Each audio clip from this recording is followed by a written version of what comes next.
Lesson 19, My School. Now, boys, you all know your school, right? The name of your school is St. Paul High School, correct? Now, why do we go to school? We go to school to read, to study, we go to play, we do drawing, singing, learn computers also. So there are many things that we do in school.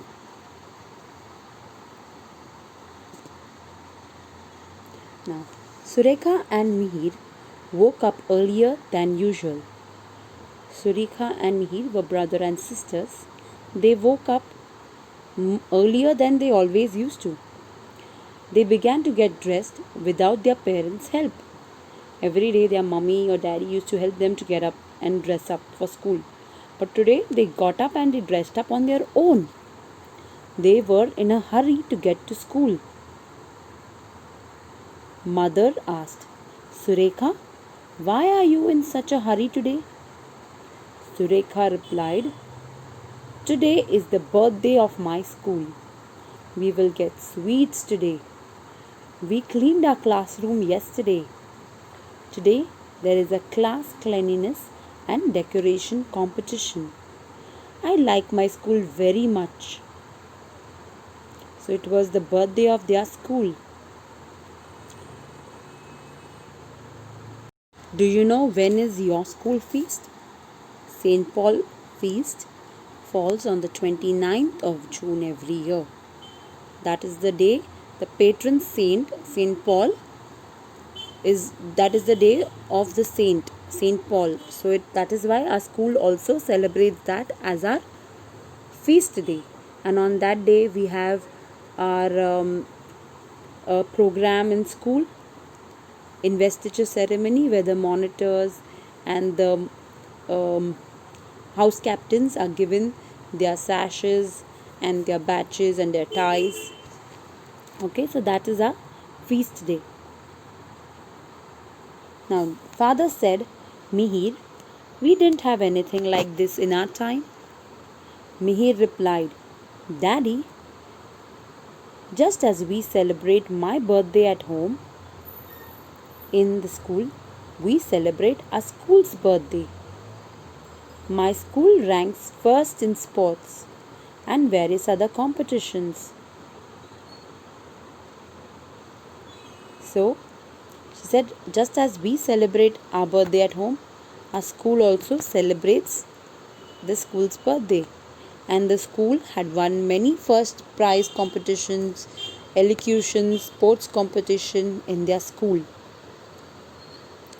Now, let's see what are the changes that took place over the years in school. Earlier, schools were held in every town and village. In villages, students gathered under a large banyan tree or in a shady place, where one teacher taught students of different ages. So there was one teacher, mostly it used to be a guru, a rishi muni, okay? And all the children used to come and sit in front of him under a tree, and they used to teach there. Okay, that was the only type of school that was there many years ago. Then they were taught reading, writing, and simple arithmetic, simple maths. Okay, when the British came to India, this was the banyan tree. Then the British came to India. They introduced modern school system. Our people realized that there can be no progress without education. So when the British came, and the people seen that in order to go up at a higher level at work, in a job, you have to be educated. So you cannot get progress if you are not educated. People began to come forward to send their children to school, and this is how the present day school was formed. Because of this, the present day school was formed.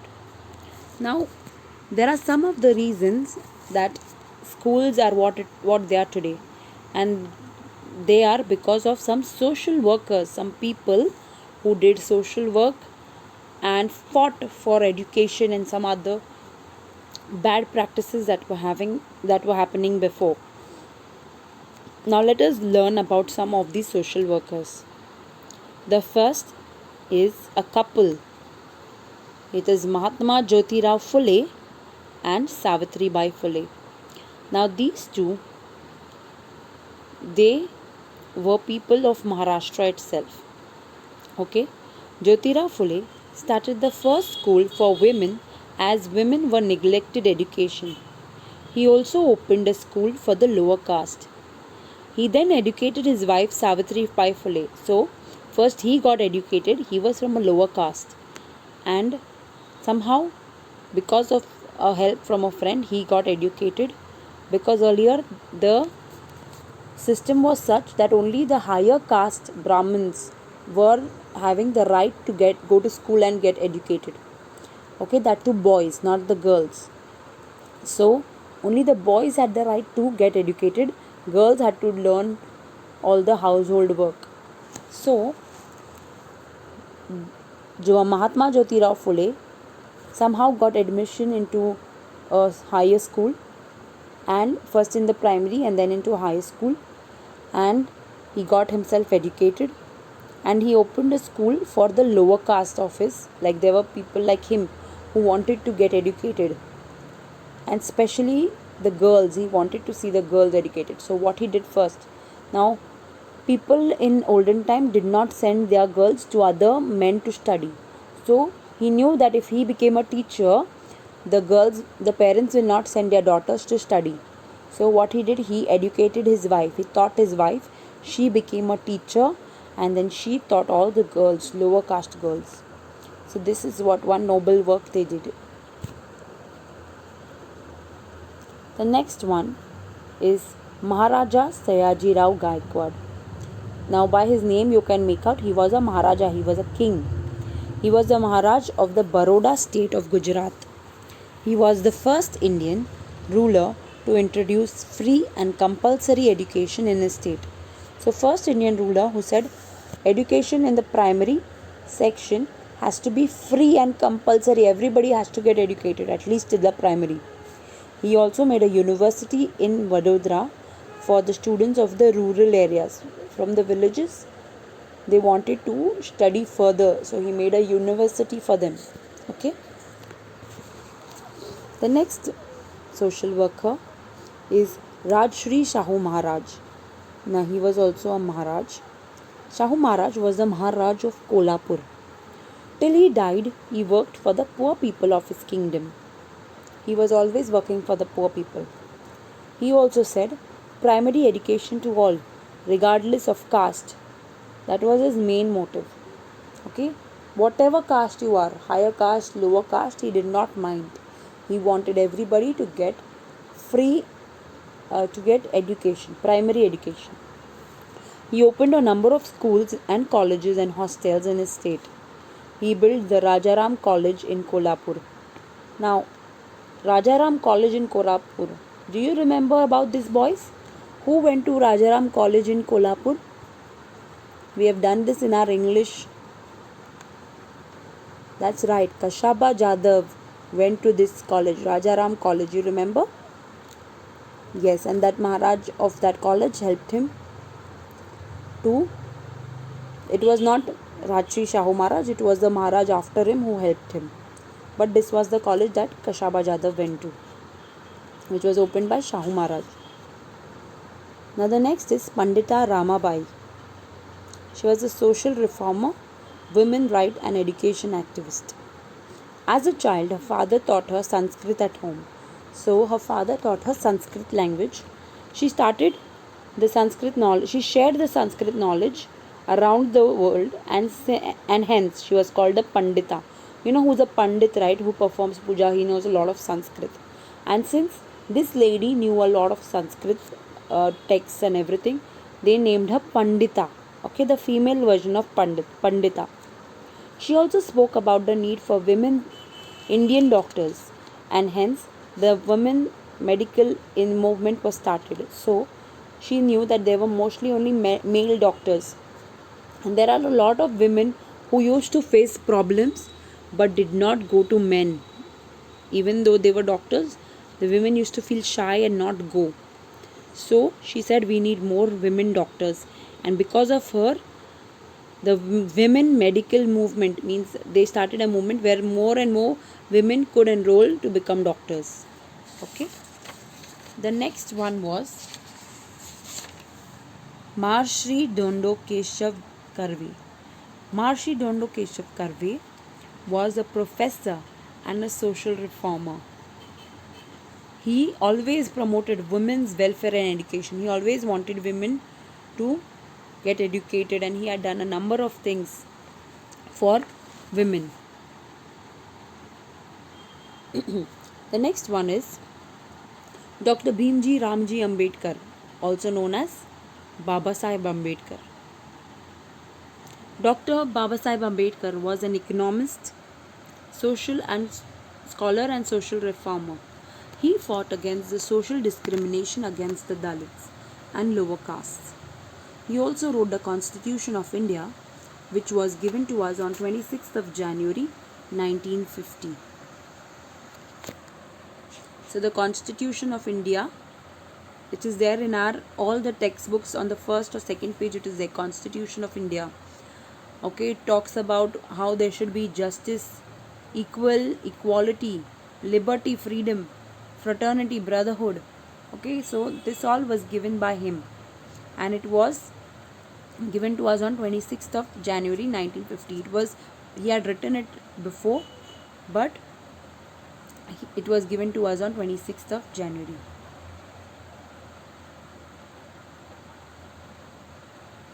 Now, Karamveer Bhaurao Patil. Karamveer Bhaurao Patil was a social activist and educator in Maharashtra, India. A strong advocate of mass education. He founded the Rayat Education Society. Bhaurao played an important role in education. Okay, he founded the Rayat Education. What is Rayat Education? It's just that people who had low income, they could come to school, earn and learn. They could learn as well as earn money. So they used to have some schemes where they used to give money for people coming to learn. Some schemes were there that he had made. Okay, so that's what he had done for educating the people. The next is Dr. Punjab Rao Deshmukh. Dr. Punjab Rao Deshmukh was the first agricultural minister. He strengthened the foundation of education throughout Maharashtra. He was the agricultural minister. He established the Shivaji Educational Society, which is the second biggest education society in Maharashtra. It had 24 degree colleges, 54 intermediate colleges, 75 high schools and 35 hostels. So he made a education society where there were so many colleges and schools, and it was the second biggest in Maharashtra.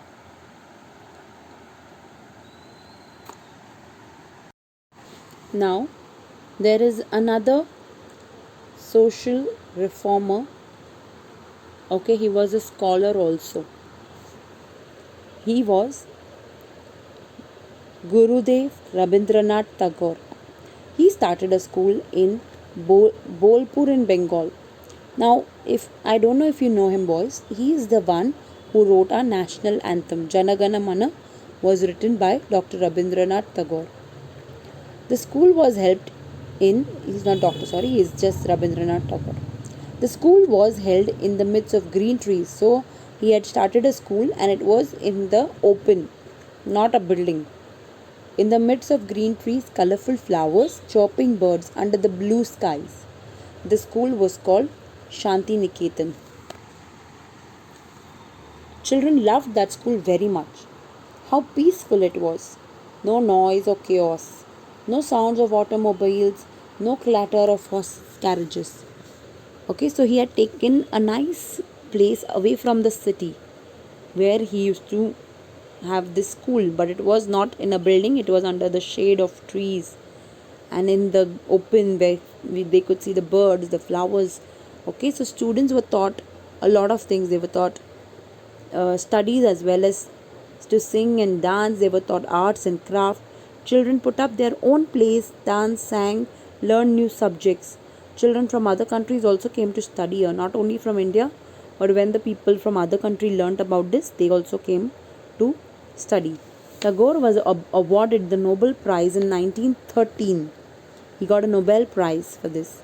He gave the prize money. When you get a Nobel Prize, you get a lot of money also.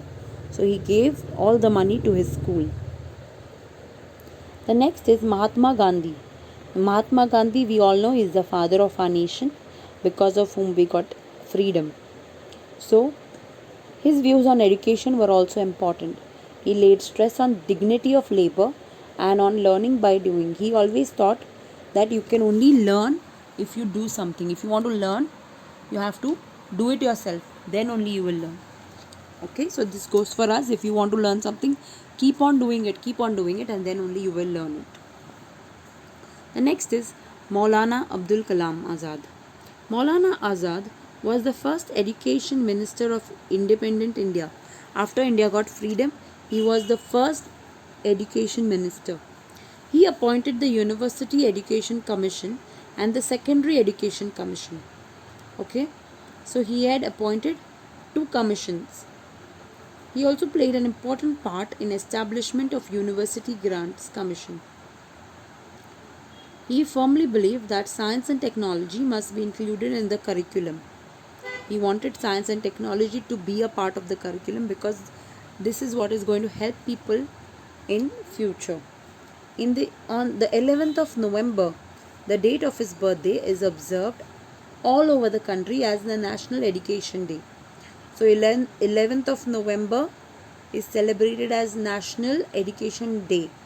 Whose birthday it is? The birthday of Maulana Abdul Kalam Azad. Okay, 11th of November. Now, we learn many things in school.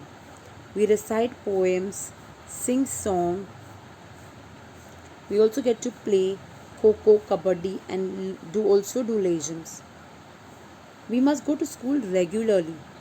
Going to school on time teaches us punctuality. It also teaches us how to keep ourselves clean. We also learn the importance of keeping the public places clean. Personal and public hygiene helps us to be healthy. So our school teaches us many good manners, right? How we have to help each other, how we have to clean, how we have to do certain things. This all is taught to us by our school. And it also teaches us that we have to be to school on time. So all these things are taught to us by our school. Now our school has many different facilities. Okay, we like our school. It has a lot of facilities. It has a library, playground, computer lab. Okay, there are others also. Assembly hall. We don't have a counselor. Okay, but counselor is somebody whom if you have a problem, you can go to talk to. But boys, if you have any problem, you can always talk to your teacher. Okay. Everyone should be able to use these facilities. We should follow certain rules while using these facilities. We should wait in queues. Now, if you want to drink water and there is already a lot of crowd near the water tap, you should wait in a line for your turn. Books borrowed from the library should be returned on time. We should not tear or damage the pages of the books. We must keep the walls and benches in the classroom clean. We must return the sports equipment in proper place after using it. Okay, so if you have taken a book from the library, return it on time. We should not tear or damage the pages of the book because it is not our book. Even if it is our book, we must keep it nicely. We must keep the walls and benches of our classroom clean, not write anything on it. And whenever we take any sports equipment, we should give it back to in the sports room. We should go and keep it. Okay. Now, you know that when we are in school, we have a lot of friends, right? Now, there are some times that fights take place between friends. Now, what happens when you fight in school? It is the teacher's responsibility to go and stop fight. Okay. it should get solved in a proper manner. Now, the both parties that are fighting should get a chance to say what is their point of view, why the fight happened. Both should get a chance to say, and it should not lead to a physical fight. If it is verbal, it should not become a physical fight where the boys are hitting each other. The teacher should be asked to help if a quarrel cannot be resolved. Okay, so if a quarrel cannot be resolved, the teacher should be stepping in and making and stopping the fight. So, in the same way, if the issues in our community life are solved peacefully, many of our problems will also get solved.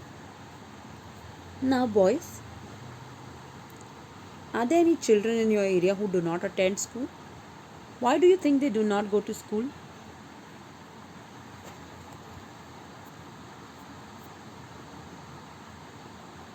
Okay, each child must get the opportunity to attend school. School is for everyone. Now, you can see there in the first picture, there is some children who are playing the drums, and there's another boy doing some gymnastics in the ring. And here this boy is selling some flowers to a lady in the car. Here he is helping with the bricks. So these are poor children who do not get to attend school. We are getting to attend school, but they are not getting to attend school. So every child has the right to get education. We learn how to get along with others at school. We get to know a lot of people at school. We realize that we are a part of a society. Okay, so we get to learn a lot, and others also should get the chance to learn. Now, do you know that there's a ban on employing children below the age of 14 in factories, mines, and other hazardous occupations? So earlier, these small children, they used to work in factories of firecrackers, of matchboxes, mines. Okay, it is very bad and dangerous for small children to be working. So there's a ban by government of children below the age of 14 working in such places. In 2006, the right against exploitation was expanded to include child labor. Children should not be made to do work like that. It made all kinds of child labor illegal. You cannot have any kind of child working for you. Okay, under the age of 14, you cannot keep any child working for you in any place. What did we learn, boys? Personal and public hygiene helps to keep us healthy. We all like school. Issues arising in community life should be resolved amicably. And each child must have the opportunity to attend school. I hope you have understood the lesson today, boys. Thank you.